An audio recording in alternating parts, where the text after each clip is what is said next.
नमस्कार सांग मैंने एबे आमे देखिबा ओडिया सीरियल बड़ बोहर 544 एपिसोड देखंतु वर्तमान आराध्या कांदी कांदी की तांकर बंधु जन को गाड़ी करूछंती कहउछंती जे आम दु जन को भीतर पसिबा पई आपन को के अधिकार देला। तो एबे देखो शिवांश भी कांदुछंती आ आराध्या भी कांदुछंती आ तांकर बंधु जन को आराध्या को बुझेबा पई आसी कि से आराध्या को पाखरु गाड़ी सुनिछंती। तो आगो को कोन होची देखंतु जो शिवांश हमर आराध्या को भाईचंती तो सेटा धोका रे भाईचंती। आराध्याଙ୍କର जो शिवशंकर दुकान थिला ना से दुकान पाइबा लोभरे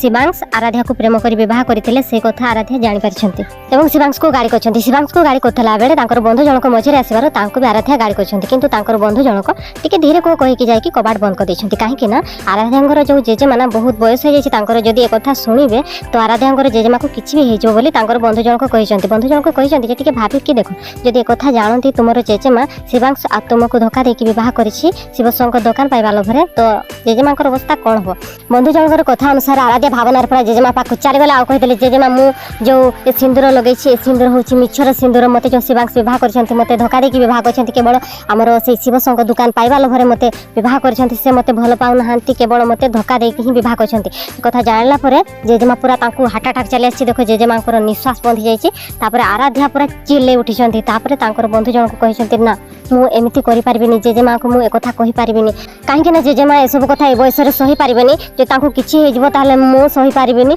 तो ए कथा कहिबेनी आ से बहुत कांदिसंती कहि कि सेतिकी तो देखंतु केते जोरे कांदिसंती हमर आराध्या आ शिवांश को कहिसंती जे तमे मते प्रेम कर विवाह करथिला आ कहितले जे जीवन सारा साथ दबो बोली तो सेटा हलानी तो एतिकी तो साथ दे पारिबो ना ए कथा लुचेबा पई जेजेमा को न कहिबा पई जदी ए कथा जेजेमा जानि पारंती तो जेजेमा को किछि भी हे पारे तो आराध्या डरि जाय कि बहुत कांदिसंती आ